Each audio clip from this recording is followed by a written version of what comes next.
Hello, beautiful people. Welcome to the show. It's good to have you. I don't know if you're aware of this, but you look exceptionally beautiful today. The current date is Sunday, October 28th, 2012, and you might be saying to yourself, Day 9, why so happy on a Sunday of all days? And I tell you two reasons. For one, it is Day 9 Daily, number 520, where we learn to be a better gamer. And for two, I paid rent last week for the month of November, and it's October. What?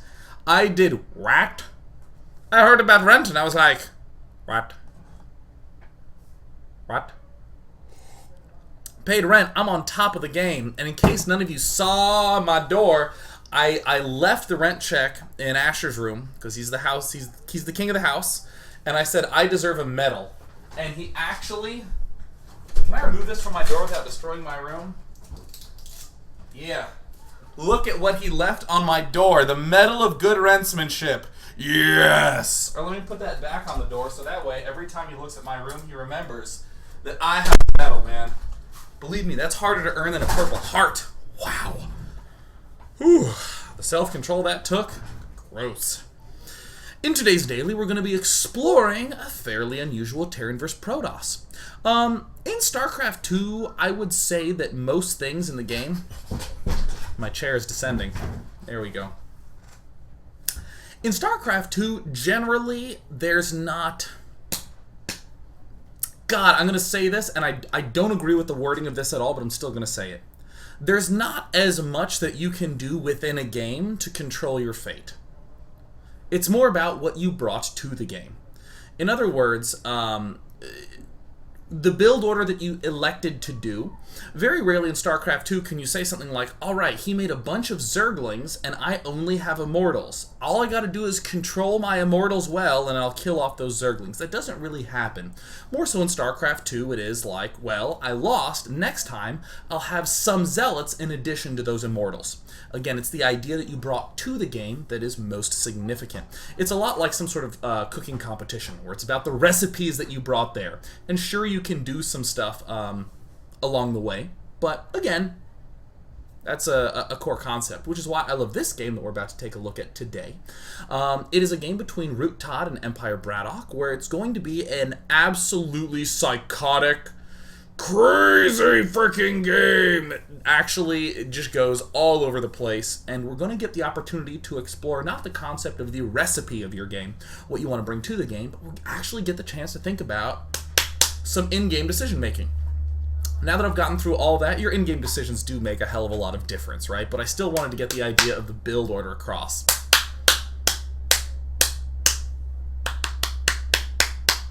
Now, people are really worried about the sleeves of the shirt, and I will note that neither of them are rolled up like this, which I think is a trend in the Day 9 shirt apparatus. So, dear OCD people,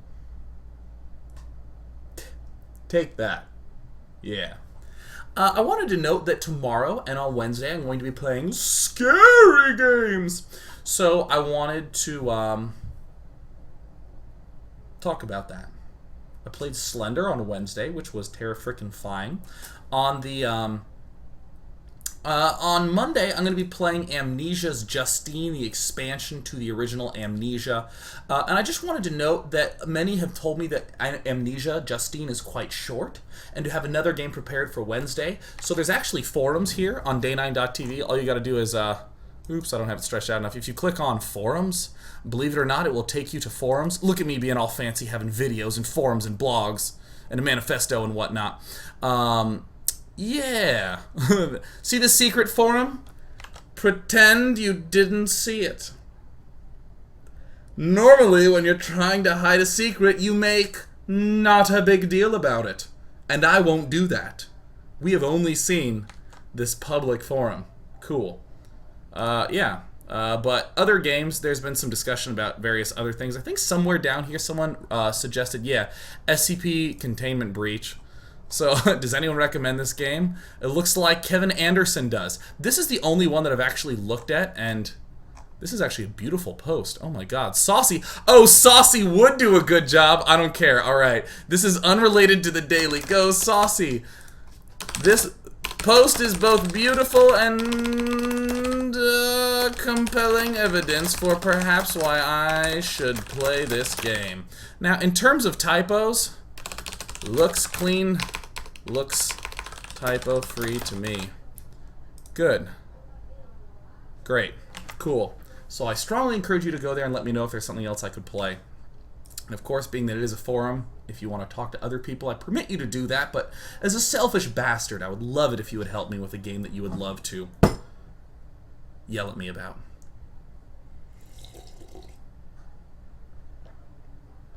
The coffee is good. The coffee is great.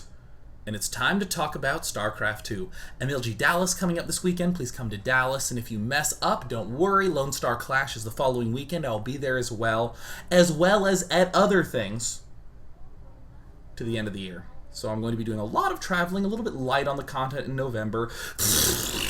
But that's okay, because today we're going to be looking at this TVP game. Again, it's going to be somewhat of an unusual game. Weird strategies, crazy back and forth things, and we're going to talk about it from each player's point of view, similar to what we did on Thursday. If you're in the Northeast, I hope you're okay. Sincerely, I worry about you. The snow-a-cane, or whatever it's being called now, looks terrifying. I'm scared of thunderstorms being from Kansas, so stay safe, everyone up in the Northeast. Or if you are safe, I hope that you resume staying safe. So, do you want me to look from player 1, Todd's point of view, or from BratOK's point of view? Just type 1 or 2 in the chat, and I'll begin it from there. The map is going to be on Shakura's Plateau, and as much as people are sick of Shakura's Plateau, I will definitely note that I do like that it has this formation at the front, which causes some pretty unusual gameplay. It's a pretty significant consideration that you have this down to high ground area. And there's a lot of the macro maps that literally are all frickin' identical. So I do like that Shakura's Plateau has this different feel. Also, it's very difficult to secure a third base, whether it's this one or this one. This is a tough third because Colossus cannot wander up and down this ridge. So it's very difficult to wander back and forth. They have to come all the way back here. I'm going to shut my door because my neighbors are having a ball outside. Go ahead and shut this. Excellent. It's way better than when their 6-year-old kid plays the drums while I'm preparing my daily, because that guy is about as coordinated on the drums as someone with a 93% in Rock Band. Yeah, fucking awful, right? Let's come back to the game. So, the difficulty of taking a third is a notable consideration. Also the fact that dropships can literally float all the way up here and then down in. So literally 100% of the area that you need to cover is notable. So we're going to see ROOToD's opening build order be fairly straightforward, fairly sexy. I guess I'd call it's the most common look of that good old show. Or of the good old show, of the good old PVT. But there's a couple of variations that I think are cute that I will note. So ROOToD is just building himself pylons, building out the assimilator. This second pylon I think is one of the most interesting pylons in openers. I prefer to build mine here so that way I can warp in behind the Nexus should there be any threat. Other players like this pylon here because if they get contained, they can warp in and do counterattacks. No matter whether you place this as your second, third, or fourth pylon, there must be a counterattack pylon. Naniwa is one of the most responsible about this. He'll leave a probe here or here, and if he sees an army coming, he'll just hook it up and plant a pylon right back there for the counterattack. The counterattack pylon. So we're at the good old X2. ROOToD pokes up. Gets to see a command center. Easy. Oftentimes players will cancel the Zealot. I'm kind of indifferent either way. I think there's great ways to pull off with the Zealot as well.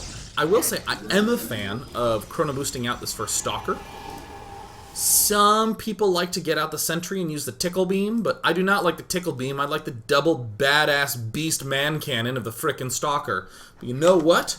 I firmly believe in the notion of equality. I shall perhaps stop using the term man cannon and call it the his or her cannon.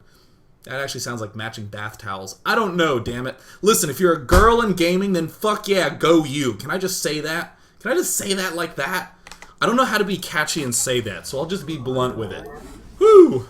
His or her cannon. That's great. Really? And tell me about the embroidery. No, no, damn it all to hell.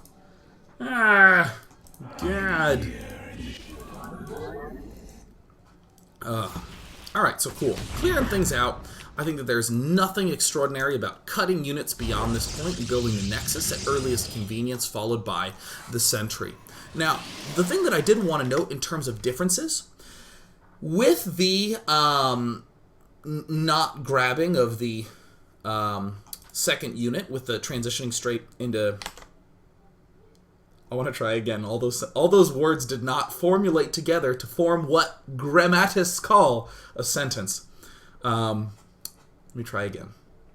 So we've gone Zealot Stalker, we're going into Sentry. This expansion that's going down right now, with an expansion, it's pretty basic. The idea of I am going to use a Sentry to force field down, that's no big deal. But it's in what way that makes it very interesting.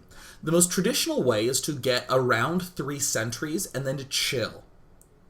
And that way you can do all your teching, and if an attack begins to come, you can use those 3 sentries' energy to delay. This is generally 6 force field. The first sentry has 3 force fields, the second one has 2, and the third one has 1. And 3 plus 2 plus 1 is 6. It's important that I'm pedantic.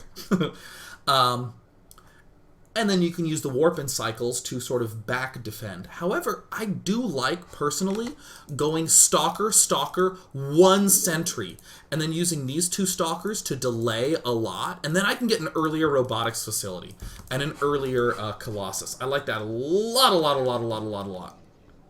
A lot, a lot, a lot. And again, nothing surprising. If we want all the techs, we may as well get the assimilators, and plus we know he's going for this early expand, so that's great.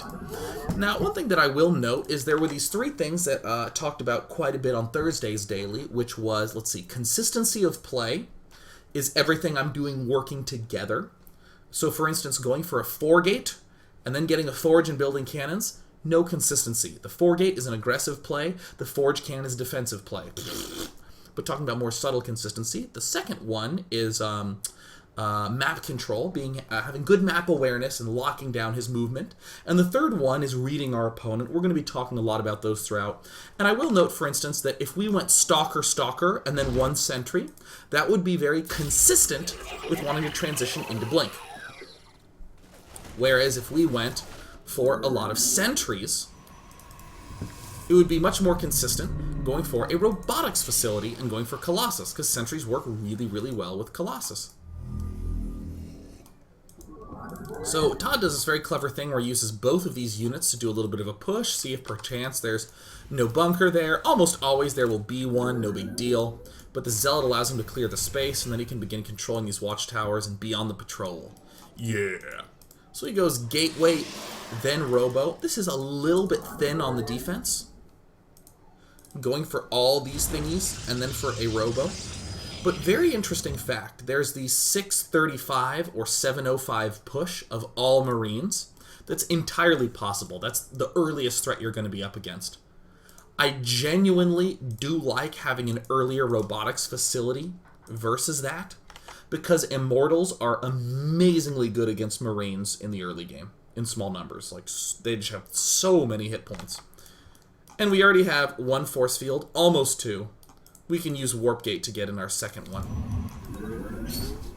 And like a good Protoss, all them Chronos going down on the Nexuses. Oh yes, 3rd gateway. This is like the contingency gateway. We won't really be doing anything out of this. But our next question, I think, again, other than the obvious observer, is when do we get second gases? The most typical big tech play is to get him the double at 7. And Ermagerd Merns. It's important to get a good count. If there's 7, 8, or 9, don't be so scared. If there's a lot, be scared. But either way, no big deal. Just morphing another Sentry, another Zealot, and really not much else. This is the critical time, I would say, in this matchup. This Stalker... Oh, yeah, Todd. Yes, Todd. Todd, do it. Give it to me, Todd. Todd is leaving the Stalker out here. The worst thing in the world is to just sort of autopilot, build the Immortal. Again, we do have a lot of delay time. And Todd does this really slick move where he gets a second Observer. This Observer is clearing out the mid, justifying these two forges, and soon enough, he'll be getting a robotics facility for, robotics bay for them good old Colossus productionationings. Where is it? Where is it? Yeah, cool. So we ended up losing one. I'm going to just show what was there, so that way we can use this knowledge too. Very, very limited information. We see some Marines. Not particularly useful. Because we don't have sight, we just get the extra sentries. We would like not to do that so much, but we're kind of forced to because we lost it. But either way, it's not the biggest deal ever. We're just a smidge delayed on our double upgrades. Get them, get them. And again, there's another critical juncture where we do have enough energy for this Nexus Chrono Boost. But let's pause for a moment and ask ourselves what our goal is. We have this nice recipe for a build where we go for fast +1/+1. Of course, we're going for the robotics bay because it's very easy to defend 2 bases with Colossus. It's harder to defend 3 bases early with just Colossus, but that's fine. It's Shakur's Plateau. We can't take 3 bases early.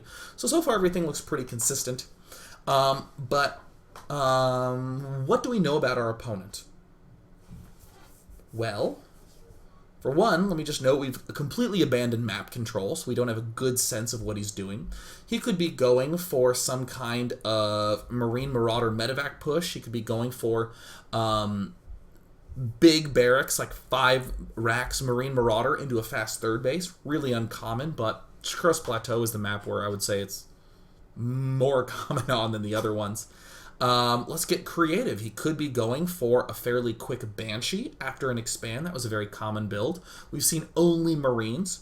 He could be going for the most standard play ever. Just 3 racks, Marine Marauder. Could be going for Marine Tank. Big, wide range of things. And it's important that we list all those out. I think the one that I made the biggest deal about in that list is that 5 racks, very fast expand, very fast 3rd command center, where you actually do take it. You go like 5 racks, build 3rd command center, get some gas, get Marauders, begin the engineering bay, move out, add on racks at 6 and 7. Marine King Prime did this for a while. Don't see it that much, but it's not... Builds aren't bad because they shouldn't be done. It's because when they are done, they're kind of weak. And that sounds like a stupid thing to gripe upon, but people do bad builds in the ladder. So as a good player, you can't simply say he's a bad player, he's doing a bad build. Goodness is an arbitrary concept. You're trying to win. You're not trying to be good. So you have to account for all these possibilities. And I list all these out because this build accomplishes a lot of different issues. We have the Cloak to deal with the Banshee. We have some map control with our Stalker. We lost an Observer, so we're going to be getting a second Observer. The Robotics Bay will help us deal with the drop on these 2 bases, and we have some strength in the late game. Yay! I strongly recommend this play to any of you who are struggling in the PvT matchup. And why did we make any of these? Well, we were going to make around 3 sentries, no matter what. The Zealots we would have liked to cut, but we made them, so that's fine. No matter what, we're going to go double forge, and then we're going to follow it with a Robotics Bay. Easy peasy lemon squeezy. And per usual with the style of play, we would love to add on up to 6 gateways total. Some people argue 5, but I like 6 because Protoss is not as much about constant unit production. Protoss is a lot more about I'm stopping because I literally forgot the first half of my sentence. Let me adjust the camera. What was the first half of the sentence? Yes, yes. PratOK is not about constant production. It's about burst production at the right place. So, for instance, if you have 10 idle gateways that are doing nothing, doing nothing, doing nothing, doing nothing, and then he drops you, you can instantly warp in 10 zealots there. If you have 5 gateways constantly producing, constantly producing, constantly producing, and then he drops you, you can't warp in there. So I do think 6 gateways is preferable with this sort of passive style. It just helps you deal with the drops a little better. And I'm happy to stay light on units and high, or excuse me, light on gateway units and high on Colossus. So that way I can expand, and if he's being aggressive, I warp in the more units, and if he's not, then I can just expand pretty comfortably. So I want to come back to this period of time. I think the real tragedy of this game is the lack of vision in the center. As tempting as it is to head into his base and to see what is up, I think that it almost always takes priority to head into mid and see what's coming. Almost always. In fact, if you watch Naniwa's replays and in GSL, he actually doesn't scout his opponent's base with observers very much. He almost always just leaves them up in mid-map. Now, ROOToD is going to fortunately find out everything that's going on in the main base, but not before this very moment. And it is at this moment that we once again say, hurrah for idle gateways. F yeah. Warping in everything I need. Yeah. Now, at the end of this segment, we're going to talk about the, oh my god, how do I deal with this sort of thing? And also why this is such a versatile style. 5 gateways, 6 gateways, no big deal. Ordinarily, when this is halfway done, we would start our Twilight Council, but let's not worry about that. Let's worry about staying alive right now. This is the thing that I liked a lot when I saw Todd play. So right now, Todd sees everything that's going on here. He'll try to catch the Marines that he can, keeping the Zealots back because the Zealots are just tank fodder. Going for the Colossus because the Colossus is pretty important to kill the Marines off. Not so much the range. And the +1/+1 would be nice. But then Todd begins using this backside pylon, which I think is freaking genius. Happy to accept a little bit of damage here at the front. Might want to pull some of these probes off, but it's this patience that I think makes Todd such a strong player. And what all of them strong players do. So just with this nice little patience of waiting for both sides, moves in for this nice push, can identify all the Marines back here, trap any that he so needs to, with these Zealots swinging into the backside, and no real place for any of these units to go. I do think this push would have been a lot stronger if he had gone for Combat Shield instead of Stim, but that's okay. It's a super weird build. Oh, don't lag out on me! Oh my god, my StarCraft froze. Ah, it's back. Cool. And now finally the 1-1's done. But I thought that that was like a really clean, simple, straightforward, pretty cool, nice defense that was set up in a number of ways. And this is where we cut part 1. This pylon built early, all these pylons built up, this pylon as a backup warp in here, this pylon as a more centered warp in at the back, this pylon as a more centered warp in at the back, a single pylon for the front lines, but kind of de-emphasized. And then meanwhile, back in the main is actually where there's probably the biggest issues, that there needs to be, you know, another pylon maybe here. It'd be nice to have a spotting pylon here, but that's not as necessary. But we do have some nice pylons at the back and one at the side for the drops here. Because again, PratOK is about burst production. So before we step into part 2, we're going to stop. We're going to think, okay, so our opponent just lost a whole bunch of Marines and tanks there at the front. What does this mean for us and for our play? I want you to think about that in the break. We held it off. But I liked this game because, first of all, it was an unusual demonstration of strategy from BratOK. Most of the time, players will do things like they'll just build the Twilight Council and they'll research, generally blink first on this map, and then they'll go for an expand. But this is all under the presumption that he's going Marine, Marauder, Medevac. Now we have seen Tank Marine. Think about what he should do next. I'm going to a break where I'm going to get more coffee. I'm going to get more coffee.